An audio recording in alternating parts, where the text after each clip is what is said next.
Hey, what's up, Vox and Hops heads? I'm Matt, the vocalist of Cryptopsy, and you're listening to my podcast, Vox and Hops, where I sit down with fellow metal musicians to talk about their lives, music, and craft beer. Last night was another incredible Thirsty Thursday virtual hang. So much fun. Huge shout out, massive thanks to my bassist, Olivier Pinard, who also plays for Cattle Decapitation and Vengeful. He was there as my co-host. It was a blast. If you missed it, well, that's your fault. You should have been there. Every Thursday, 8 p.m. Eastern Standard Time, I hang out with a bunch of amazing people on Zoom, and we talk all about our lives. We talk about music, and of course, we talk about some craft beer. You should join us next week. The link is available in the description of this podcast. This is the last Spotlight on Unique Leader Records episode. I've had such a blast doing these for the past 5 weeks. Unique Leader Records is one of the best extreme metal labels out there right now. I cannot support them enough. I cannot tell you that enough. Until July 12th, that means you have 2 more days to go to the Unique Leader Indie Merch Store. And you could save 10% by using the promo code Vox&Hops, that's VOXANDHOPS, when you are checking out. And you will save 10% on your purchases. Up there right now, they have sick pre-orders from my brothers in Cytotoxin and Ingested. They also have some great stuff from Stillbirth, from Catalepsy. Super stoked about all their upcoming releases, and you could help support those bands and save 10% at the same time. Do it. Support extreme music. Speaking of Catalepsy, I am super stoked to be able to play another one of their songs. Here is No Rest, No Peace, taken from their album Terra Mortus Est, which is going to be released on July 31st via Unique Leader Records. As always, turn it up to 11.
No!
Man, Catalepsy does not fuck around. The Russian brutal death overlords never disappoint. I am all about them. Massive shout out to Catalepsy. I would love to have you on the podcast one day. It would be an absolute pleasure. If Catalepsy wasn't on your radar before, well, they absolutely should be now. Check it out. Pre-order that shit. Support extreme music. On today's episode, I'm very proud to be with Jamie Graham, one of the main dudes behind Unique Leader Records, and he's also the vocalist of Viscera. Here it is, Vox&Hops, episode number 162. I warn you, what you are about to hear is very disturbing indeed. Hey, what's up, everyone? Today I'm with Jamie Graham of Unique Leader Records and Viscera, and I'm super stoked to be with you because all throughout this month I've been doing a spotlight on Unique Leader Records, and I've really been enjoying that. I had a chance to play a bunch of really, really fantastic extreme music thanks to this relationship, and I'm really stoked about that. So let's start with a hard question first. How did you cope with COVID-19? How did you cope with social isolation? And now this new problem that I'm personally wrestling with is how to approach deconfinement. Yeah, it's a good question. I mean, we all work remotely, so we've been trying to crack on as usual, best we can. A lot of bands have had some releases put back, a lot of tours cancelled, that kind of thing, so it's been very hard for them.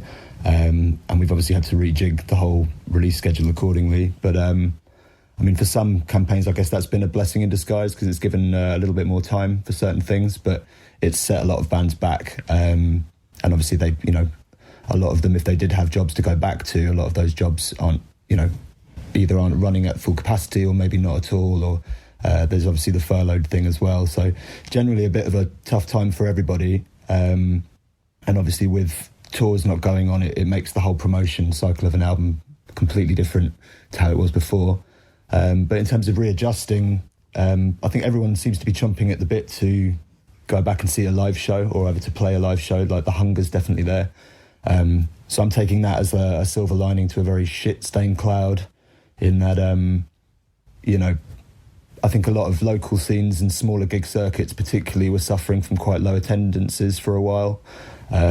Certainly in comparison to when I was going to shows, you know, 2 or 3 times a week or whatever, which was the case for about 10 years, I guess. So I think we'll probably see a rise in attendance, you know, albeit people might be a little bit more careful about how they physically interact with people. But then again, you might see a few beers in, they'll be completely back to normal, I guess. So here's hoping.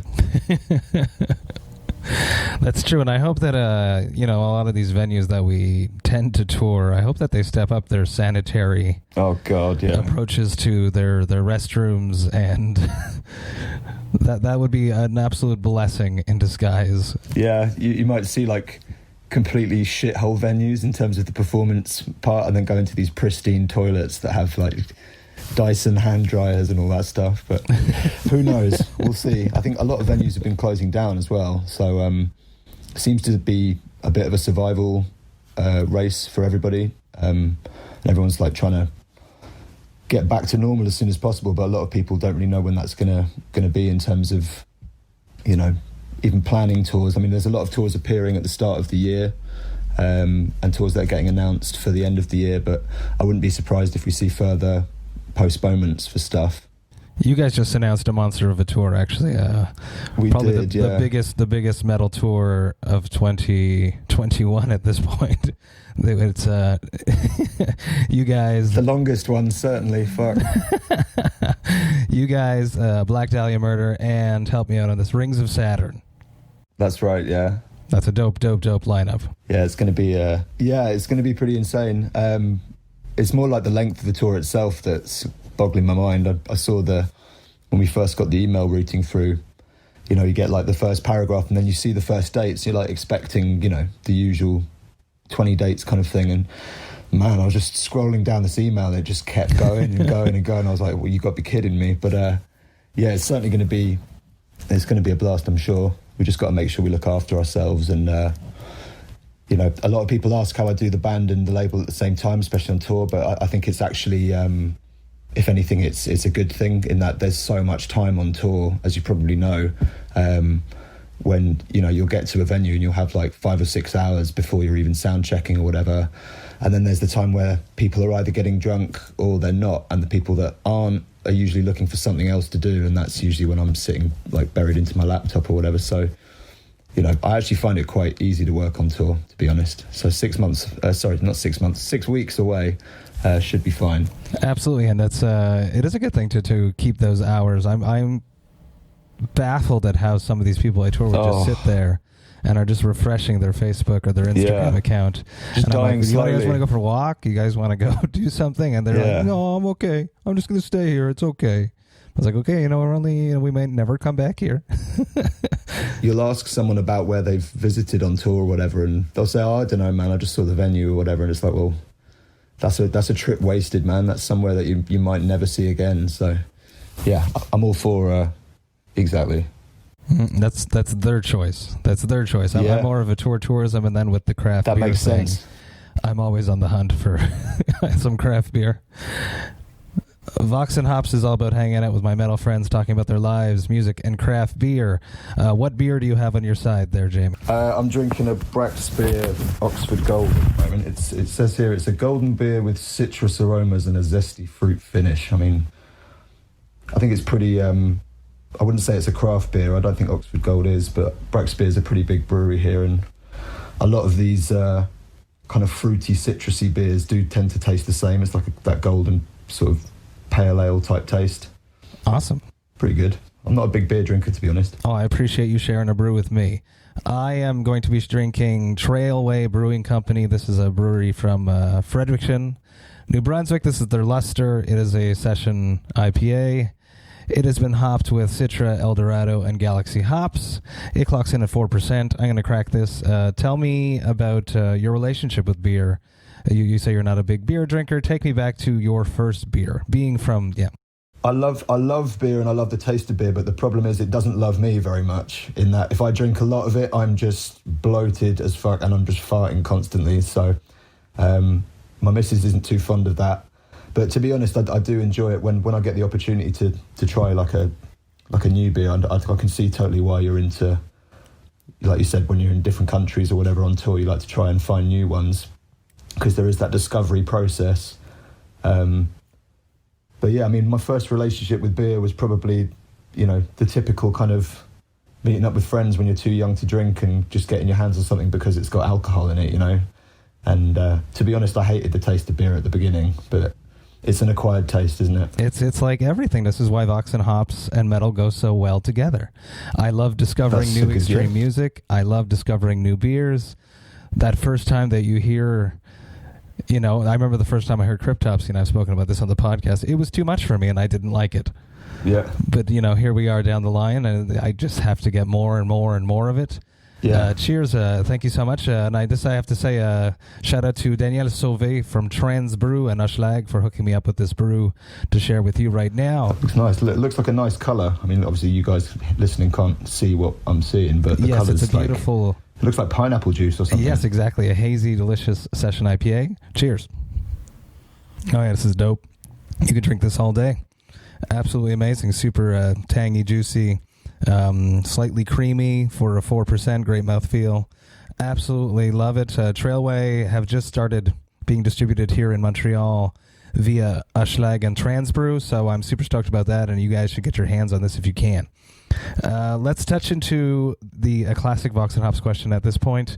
Tell me about the soundtrack of your youth, when you were growing up in your parents' or guardian's house. What music was playing when you were not in control of the music? I was quite lucky in that my dad had quite a broad taste in music, so I got initiated into, I guess, the greats makes me sound like an old fart, but the stuff that I grew up with in terms of like the pop world before rock was introduced was kind of everything from like David Bowie to the Beatles to Prince and Michael Jackson, and then sort of he was into a lot of kind of disco and funk stuff, and I got a good ear for for rhythm and sort of listening out for certain types of beats and the way that the production's used and things like that. He used to bring that to my attention and try and nerd out. And when I was younger, I'd sort of just be like, whatever, like it glazes over a bit when you're a kid. You sort of, you nod at your dad and you're like, yeah, and you're taking everything in. It's like, but then after a while, certain tunes come back and you're like, oh, actually, I like this one. You find yourself humming along. You find yourself sort of acquiring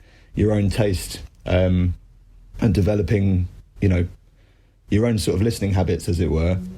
So in terms of metal, I guess my first discovery of it would have been, I had a friend that I used to go around to his house quite often, just to sort of play like various sort of board games, video games, what have you. And he had an older brother who was a complete metalhead, and he had like posters of, I guess it was, I think, if I remember specifically what it was, he had a Rust in Peace, giant Rust in Peace poster, a big Arise poster, and one of the Iron Maiden ones, because I just remember walking into his room and looking, and there was this giant Eddie looking at me, you know.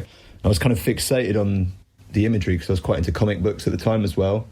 And it was that sort of slightly restricted area of like, oh, is this a bit kind of, you know, should I be looking at this? Am I going to get in trouble for this or whatever? And it was that kind of naughty, dark side of the music that tempted me in, because when I first listened to metal itself, it would have been the more melodic side, we'd call it now, you know, like traditional metal. I guess Metallica would have been the first one I got into in terms of actually kind of voluntarily putting something on and listening to it and singing along with it, and, you know, calling myself a metalhead in that respect. But the ones that changed me into full-on metalheads would be Pantera and Burn My Eyes by Machine Head. It was like kind of 93 to 94 period. And I was kind of just prepping for sort of like school exams and shit like that. And that was just a game changer, because at school at the time, it was like the beginning of new metal. And I wasn't that into new metal, apart from I really like Deftones, but I kind of consider them in a grey area of new metal, like more kind of atmospheric or whatever. What's ironic is I've actually grown to like bands like Korn a lot more now than I did then. I was kind of, you know, it was cool to like Korn when I was, you know, an older teenager or whatever, but there was always something that was like, there's got to be something heavier. And there was this whole world that I had no idea existed, which was the death metal world. And when I got to about 16, I was opened up to all sorts of bands, you know, from sort of the first wave of death metal, like the Morbid Angels and the, you know, the Deicides and Cannibal Corpse and the stuff that I guess everyone would get into. But it was that kind of second wave, like crossover period, you know, bands like Suffocation and stuff like that, where there was more it just made me just want to make that stank face, you know what I mean? Yes. Yeah, that was when I just kind of became obsessed with it. It was like, okay, this is not only what I want to do for a living, but like this is what I kind of want to do creatively as well. Because I went into the music industry already quite young, at 18. I was working for a pop label called One Little Indian Records, and they had stuff like Bjork and Skunk Anansi and stuff like that. It was quite a kind of broad variety of stuff. But even then, I was kind of trying to convince the owner, Derek, to sign this really heavy stuff. And he was all about it, man, because he used to play in Flux of Pink Indians, which was like a really kind of influential band. And he'd signed like Hot Snakes and Rocket from the Crypt and all sorts of shit. But when I played him the metal stuff, he was just like, this is just, even for me, this is too heavy, you know? So there's definitely a moment, like a eureka moment, where a little light comes on and you sort of get it, because I didn't, admittedly. You know, Pantera was about as heavy as I went. And then I heard Decapitate, and I was like, oh, that's like Pantera, and they're so close. It's like Meshuggah, and it's slightly heavier, and it's like, oh, what else is there? And I kind of worked my way back. So I guess I came into it on the second wave of death metal, you know, the kind of Suffocation era period, you know, because the first wave I was too young. Erik's wave, basically, and that was the beauty of it, you know. When we started working together at Unique Leader, you know, Erik already had this massive legacy of the label that, you know, that he'd built. But he was also really keen to sign a lot of other bands coming out of sort of, you know, just coming out the gates as well. So we used to talk all the time about who's doing what and what they sound like. Oh, this sounds like this, and they sound just like this. And yeah, there's a whole world of shit. It's great. That's what happens with generations, right? Yeah, all the kids that grew up listening to that first wave of Unique Leader bands are now old enough and physically capable enough to be inspired by them and play it and then create something new, and here they are. Yeah, I mean, it's like, I'll give you an example, like explaining to when Luca from Mental Cruelty, who's like just a beast of a dude, like he's only about 23 years old, I think, but he's like 6'9",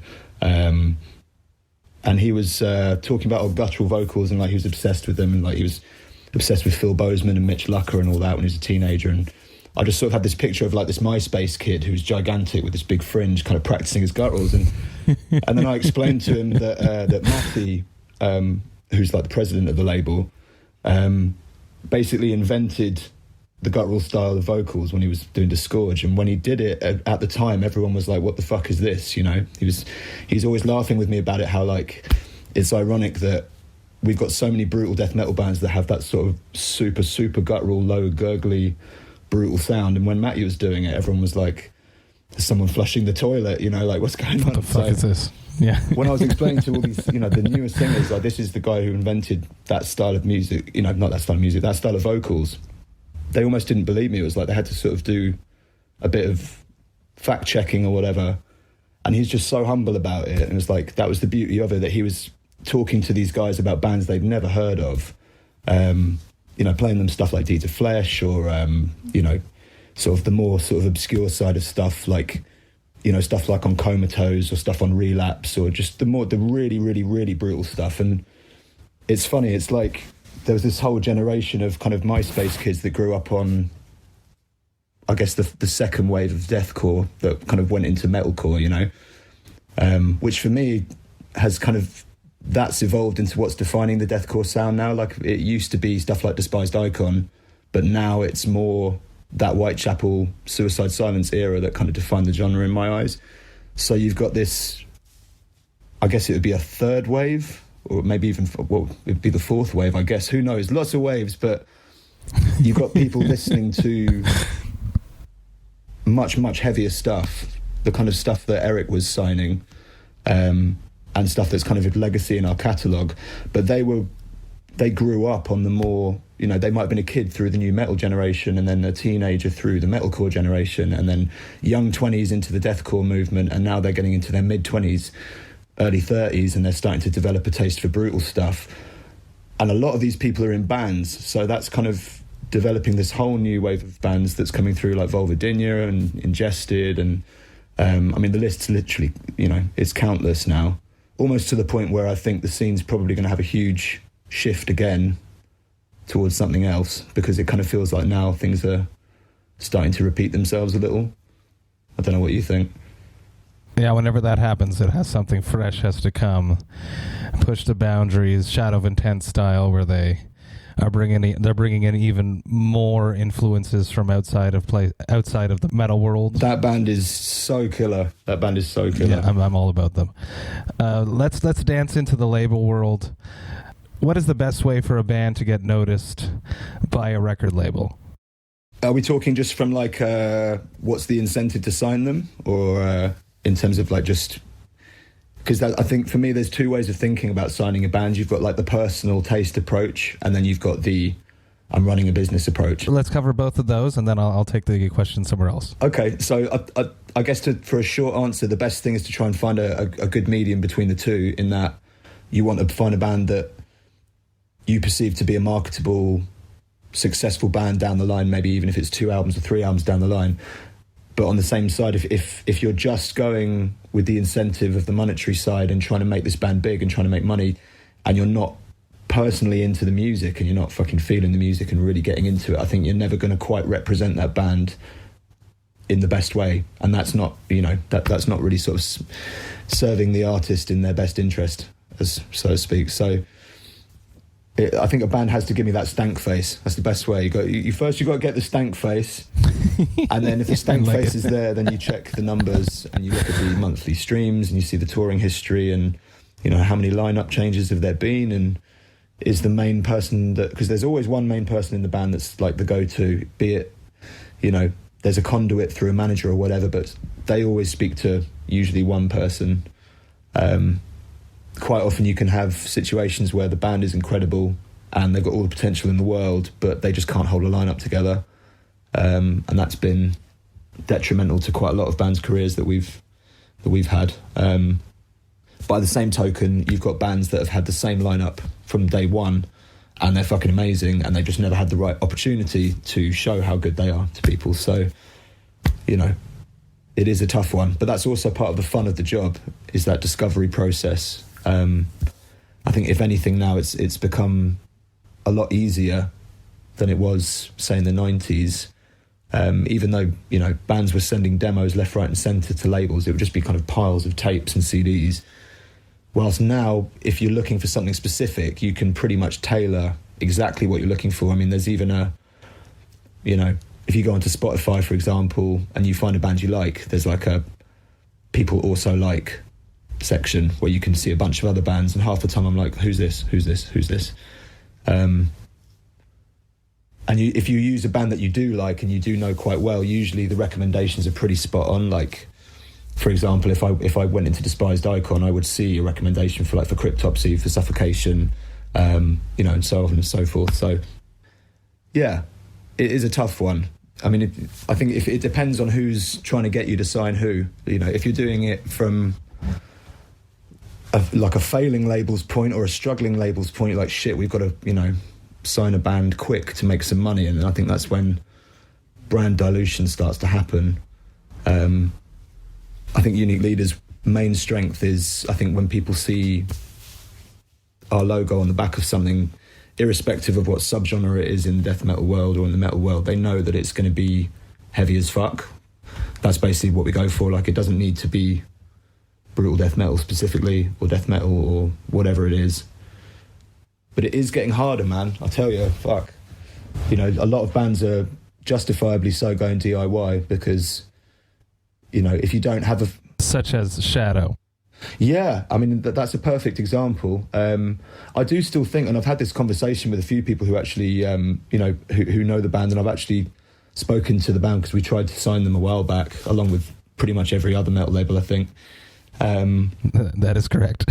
I mean, the DIY thing is certainly, I wouldn't say it's a better or worse approach than getting signed, because the model's shifted now. If you've got a really good fan base, a really solid fan base that's organically growing, and you're touring hard, and you've got, you know, a solid eye on your brand image and your merch and everything else, and like a lot of these guys in bands now really know the business and they know the way it works and the politics behind it, so they're savvy enough to do it themselves. But I think when it comes to the bands that are more green and need to be shown how it all works, a lot of labels take advantage of that, and they'll get bands to sign really shitty deals, not knowing how those deals work. And I think the deal model itself, in terms of how bands are signed, has changed, at least for us, a lot since even 5 years ago. Streaming has changed everything.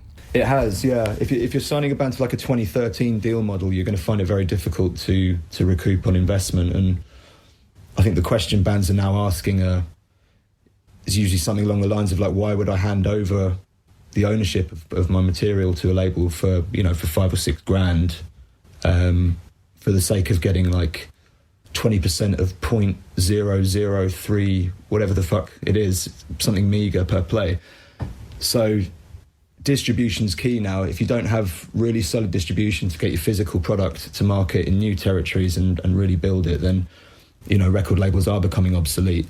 And there are certain labels that are building themselves just purely around digital service, which I just don't agree with it. I just think it's ethically kind of shitty to do. Metalheads, we need to hold a product. It goes back to when you discovered metal, looking at those posters on the wall. There's something about interacting with a physical, extreme artwork that's going to scare our next generation, that's going to bring them in. You know, it's like when I was a kid, when you were mentioning that, I was thinking about going to the video store and staring at the howling in the horror section and being terrified just of that. When the head's coming out of the mouth? Exactly. But being super intrigued. So if we just go to a purely digital platform, the kids will never have that experience. As a kid, well, they're never going to have that experience as it is, you know, because record stores are all going away. But you should be able to still get vinyls. I think it's cool that tapes are coming back as like a more nostalgia item to have. CDs, I don't know if people are still going to keep listening to CDs, but vinyls, I see the appreciation and the point of it, having the big artwork. It's the closest thing to having those posters. And I mean, some people just go say that, the numbers speak for themselves. Like, digital's just, there's a lot more people with Spotify on their phone or Apple Music or Deezer or whatever it is. That being said, I think it's more of a generational thing. You've got a lot of people in the kind of 30 plus bracket who have always been physical purchasers, who are pretty much anti-digital. They don't see the value of having like a library in air quotes on your phone, because it's not actually physically yours. You're just paying for a service. But for other people, they see it on the flip side. It's like, oh wow, I get all of this music for only this much a month, and I don't want it taking up all my storage. I don't want it taking up all my shelving space. And so it's different strokes for different folks. But there's certainly a pattern developing. And I think you're right as far as the CD thing. I think it's going to be more as like a convenience item, at least for us. I think we'll start focusing more on really killer vinyl, and then including just a CD disc inside the vinyl for those who really want it. Because the chances are those people are either going to play it in their car or on a CD player at home, and if they want somewhere to keep that CD, they just put it in the vinyl. I guess that would be the easiest argument, but we'll just see what happens over the next few years. I mean, we keep asking people on our Facebook group, because we've got like a thing called the Unique Legion, where we kind of ask this sort of question. Like we changed our CD formatting a few months ago, based on the feedback that we got, where we just said, like, should we keep making dual case stock, or should we flip over to 6-panel digipack? Just because I wanted to reduce the plastic we were making. And another thing with dual cases is they always seem to crack, and those little teeth that hold the CDs always pop out, and it's just annoying. So yeah, it was unanimously in favour of the digipacks, so we just switched over to digipacks, and so far we've had way less returns coming back, way less complaints of broken stock, but it hasn't really made a difference to CD sales in itself. Plus, they look cooler. Yeah, they do look cooler. It's closer to that vinyl experience, the way it all unfolds. You said a bunch of really cool things, as I asked you before, was that building a relationship with a band, you sign a band, and you already know in your mind that you might take a loss for a few albums until you get your profit back. So that's really cool that you guys still do that you make relationships with a band. You're going to grow with this band together, and I think that's really, really cool. I think that's important for us at the stage that the label's at. In terms of when Erik passed on, it was a case of do we basically assign all the catalogue over to a major and start something new and take the brand forward with none of the bands that Erik signed, or do we take his legacy forward but focus it like as if we were running a completely new label? Because, I mean, credit to Erik, man, like the first 20 years of the label, he literally just did everything himself, with the exception of like the first few years of the label. He was doing it with Jacoby from Deeds, and I think it was a couple of guys in Poland actually, but that was like really, really, really, really I think two albums in or something like that. But long story short, he did all the legwork, and I think a lot of the pressure that fell on him to kind of give all of the bands the attention that they needed, that was tough. That's going to be tough for just one person, really. So now we've got a bigger staff now, so what I like to do is trying to sign bands on a day-to-day. Still say, all the main important questions that you really need answers on, feel free to ask me. But if it's about videos, if it's about this, or if it's about that, and there's a person for each thing, it just makes it easier. Because then that way people get answers quickly. You can give the argument of like, oh yeah, I'm the guy, come to me, I'll give you an answer for everything, but then everyone starts coming to you and you need 3 weeks to reply to people. So yeah, fuck that.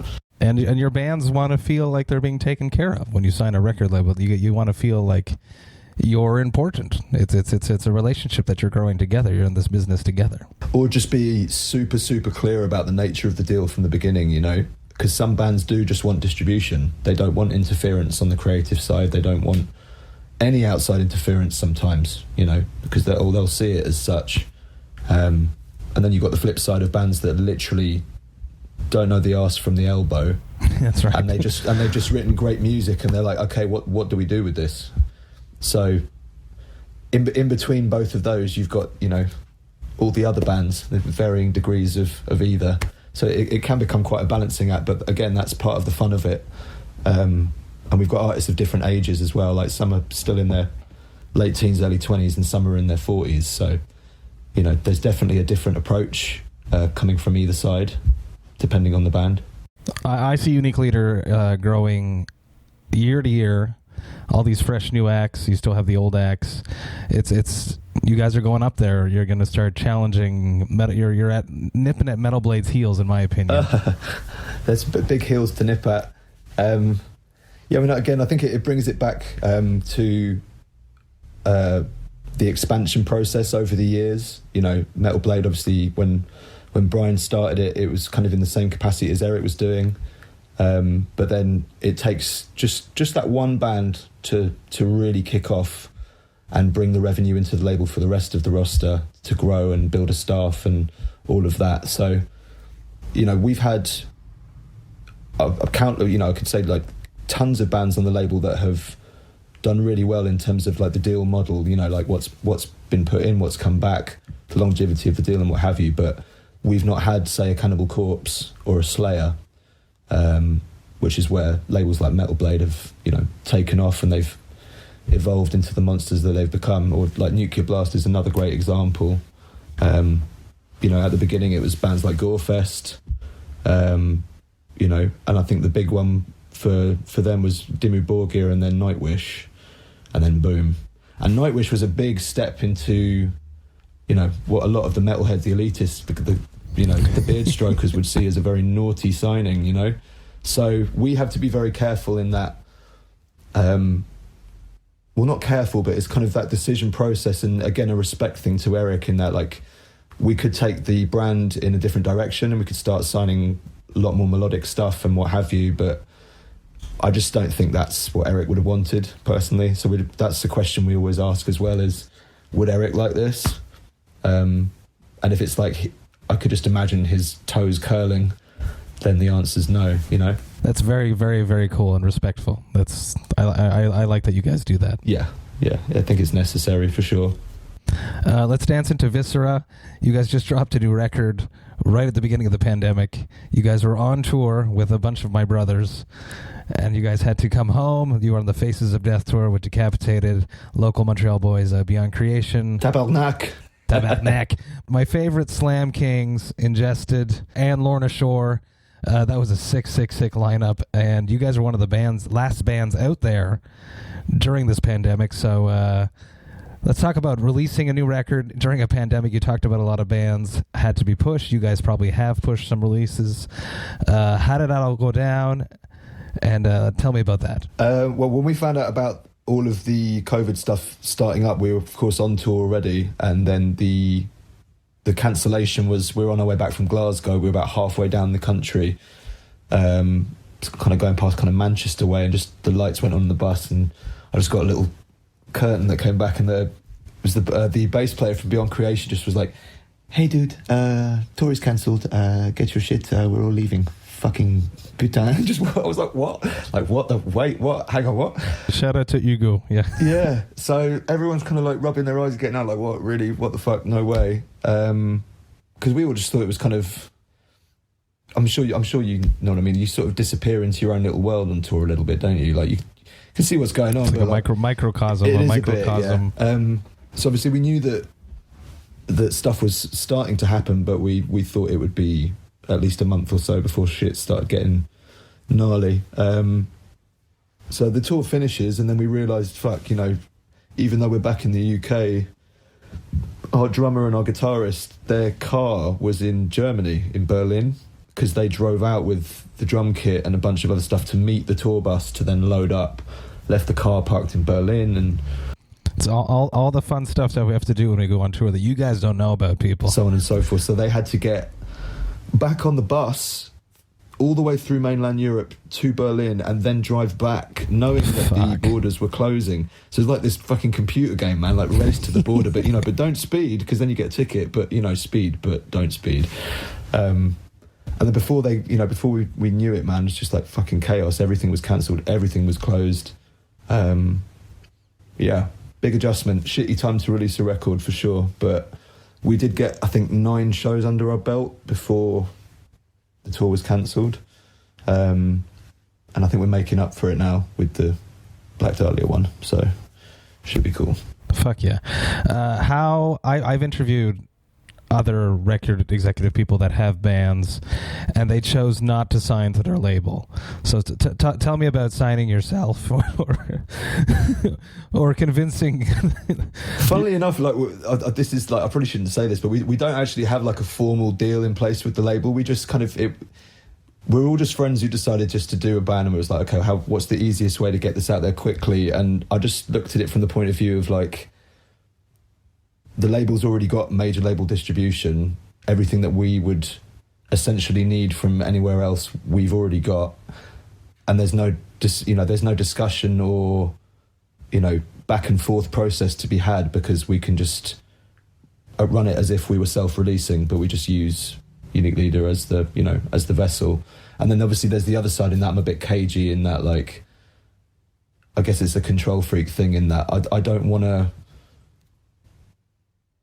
It's a really tough one. In fact, do you know what? It's a really good question. There's so many reasons that we put it through Unique Leader, man.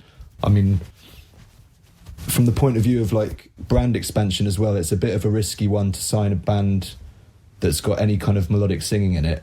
So I figured if the label's going to take some flack for this, I might as well be at the front of taking the flack, because I'm running the label. I've made this decision. I'll take the shit for it. But luckily, fucking touch wood, that didn't actually happen. People were actually quite, it was quite a decent response. So that doesn't mean we're going to go and sign a bunch of, melodic chorus bands or what have you. But yeah, it just made sense to do it, man. I mean, there's so many bands on the label that I'm personal friends with that I'm already finding that we're going to be playing with. I mean, Ingested was a good example. Straight off the bat, we're out with them, and it was, it just made sense. I don't know, it probably would have been worth having a discussion with, like, with the Sharp Tones and Nuclear Blasts and what have you. But I think, to be honest, what they would have offered, it would have been the same, but we would have just had to hand over a much larger chunk of our royalties, Absolutely. Yes, I understand completely. It's always nice to know what's going on, and have Cryptopsy having been independent since 2012. I understand the game of being independent.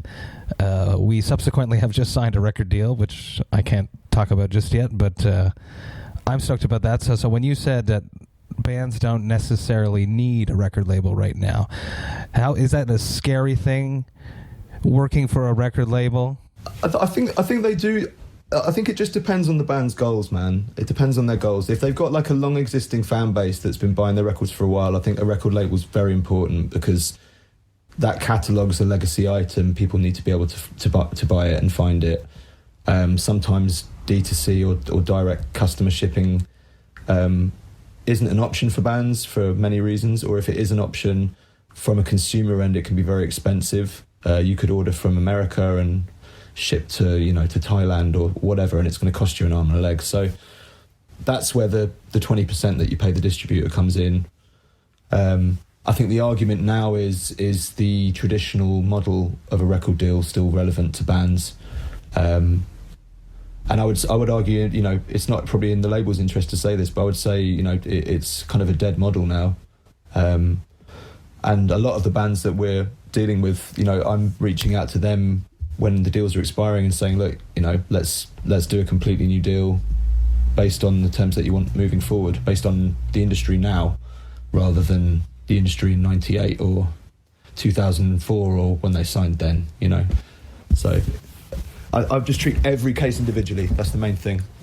Knock on wood, this is not the case, but if COVID continues up into next year and there are more postponements, more concerts being canceled, Are we going to come to a time where there will be no new music being released because labels are afraid? No, definitely not. We're in a digital age now. You know, streaming is a massive thing. Like Twitch is king now. It's just been bought out by I think by Amazon, I believe. I'm seeing stuff like, you know, virtual tours, virtual concerts. I mean, Suicide Silence just announced a US tour where they're playing one state every day, you know, and they're broadcasting it out to 3 different cities or 4 different cities in that state, and just those cities. So, you know, people are already adapting to the bullshit that it's been thrown out. And, you know, you've obviously got like the things that bands like Code Orange were doing, where they've got like a full-on production and they're streaming to probably arguably bigger audiences than they would be if they were playing.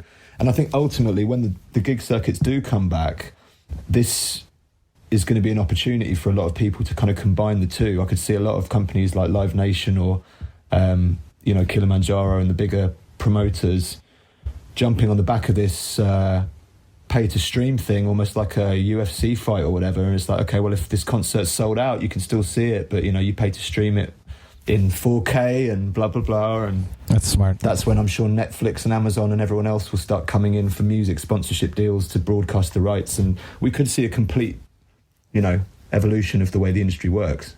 Interesting. And then do you think that with that happening, when you're going to want to re-sign an artist, are you going to be including a live stream clause? Again, that falls into... That's a grey area, because obviously you've got the performance side of the music and the ownership of the masters, and then you've got the publishing side, which, you know, that's the tough one. And a lot of bands don't know the difference between the two.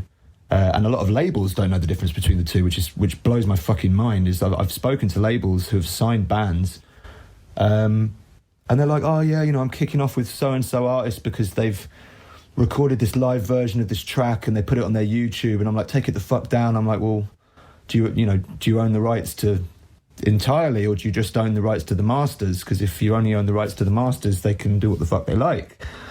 And he was like, oh. I'm like, really? Like, so I had to sit down and explain this all to him. It's like, okay, you know, this is kind of like trying to open a bakery without knowing how to make pastry, you know? So just fucking pay attention to the way the industry's going, man. This is what I'm saying. And it evolves so quickly now. It really is, dude. Like, it's crazy. I mean, and it's always the really good ideas. You're like, fuck, why didn't I think of that? You know, this whole, like, broadcasting a concert, that's such a great idea. I mean, someone's obviously come to, well, I don't know, someone in the band might have thought of it, but someone somewhere has had that light go on. I mean, I personally would use it, man. If I was chilling and I wanted to watch a band live and I knew that so-and-so was in the UK, but maybe they're 3 hours from where I live and I can't make the show, I'll watch it, you know? I'll pay $10 to watch it, you know? Who knows? Crazy times. Jamie, thank you so much for taking some time to sit down with me, share a beer. I really, really greatly appreciate it. Everyone, go check out Unique Leader Records. They got so much great fucking shit up there. So many great new artists, old artists, and I'm a fan for life, and I just wish you guys all the best. Cheers. Cheers, brother.